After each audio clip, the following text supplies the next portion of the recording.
ఒకే ఒక జీవితం సినిమాతో చాలా రోజుల క్రితం ప్రేక్షకుల ముందుకు వచ్చిన శర్వానంద్ ఇప్పుడు మనమే అనే సినిమాతో ప్రేక్షకుల ముందుకు వచ్చేశాడు.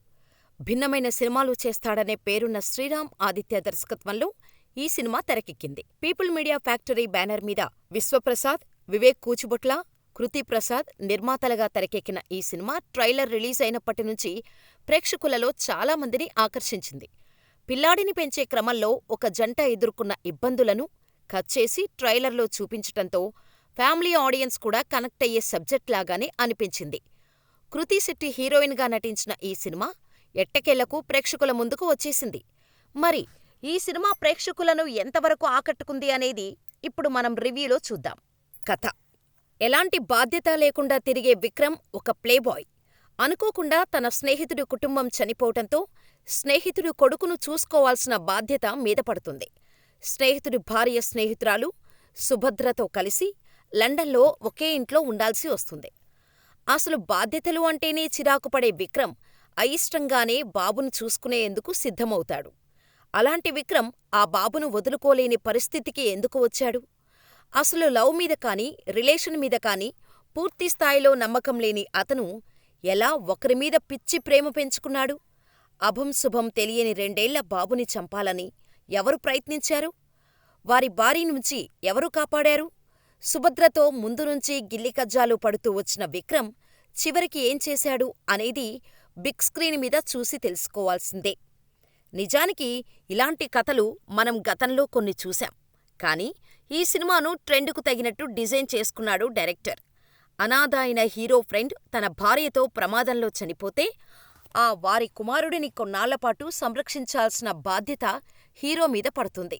అసలు ఏమాత్రం ఇష్టం లేకుండానే తన వైఫ్కి అసలు ఏమాత్రం సెట్ అవ్వని సుభద్ర అనే అమ్మాయితో కొన్నాళ్లపాటు ఒకే ఇంట్లో ఉండాల్సి వస్తుంది.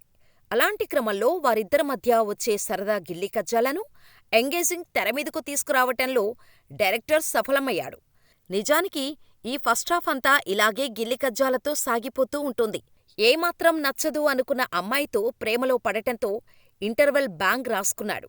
అయితే ప్రేమలో పడిన తర్వాత ఆ ప్రేమను ఆమెకు వ్యక్తం చేయలేక తనలో తానే ఇబ్బంది పడుతూ ఆమెకు కాబోయే భర్త ముందు తన ఇష్టాన్ని వ్యక్తం చేస్తూ ఇబ్బంది పడే క్యారెక్టర్లో శర్వానంద్ ఆకట్టుకున్నాడు. అయితే ఫస్ట్ హాఫ్ ఆకట్టుకున్నంత బాగా సెకండ్ హాఫ్ ప్రేక్షకులను ఎంగేజ్ చేసే విషయంలో తడబడినట్టు అనిపించింది. సెకండ్ హాఫ్లో త్వరగా ముగించేయాల్సిన విషయాన్ని సాగదీసిన ఫీలింగ్ కలిగితే ఆశ్చర్యం లేదు.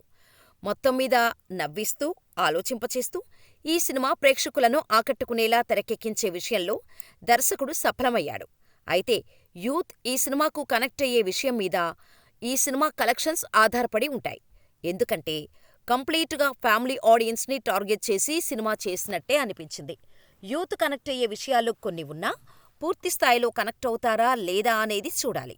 ఇక నటీనటుల విషయానికి వస్తే ఈ సినిమాలో శర్వానంద్ ఇప్పటివరకు చేసిన పాత్రలకు చాలా భిన్నంగా ఒక ప్లేబాయ్ తరహా క్యారెక్టర్లో ఇమిడిపోయాడు.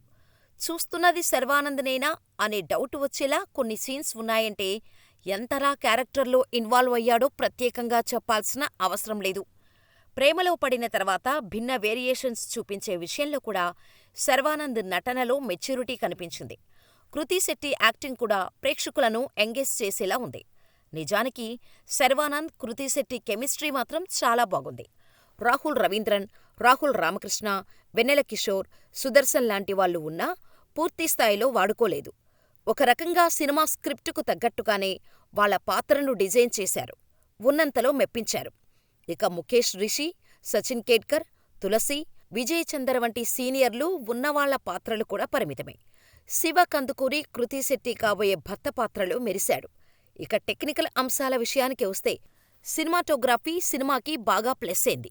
ప్రతి ఫ్రేమ్ని ఒక పెయింటింగ్ లాగా కలర్ఫుల్ సీనరీతో ప్రేక్షకులను అలరించే ప్రయత్నం చేశాడు సినిమాటోగ్రాఫర్. హేషం సంగీతం గురించి ప్రత్యేకంగా చెప్పాల్సిన అవసరమే లేదు. ఆయన అందించిన బిట్ సాంగ్స్తో పాటు బ్యాక్గ్రౌండ్ స్కోర్ కూడా ఆకట్టుకుంది. ఇక సెకండ్ హాఫ్ ఎడిటింగ్ విషయంలో మరింత కేర్ తీసుకుంటే బాగుండేది. నిర్మాణ విలువలో అయితే టాప్ నాచ్. ఫైనల్లీ మనమే హోల్స్ ఫ్యామిలీ ఎంటర్టైనర్. కొన్ని సీన్స్ పక్కన పెడితే ఫ్యామిలీతో కలిసి ఎంజాయ్ చేయదగ్గ సినిమా ఇది.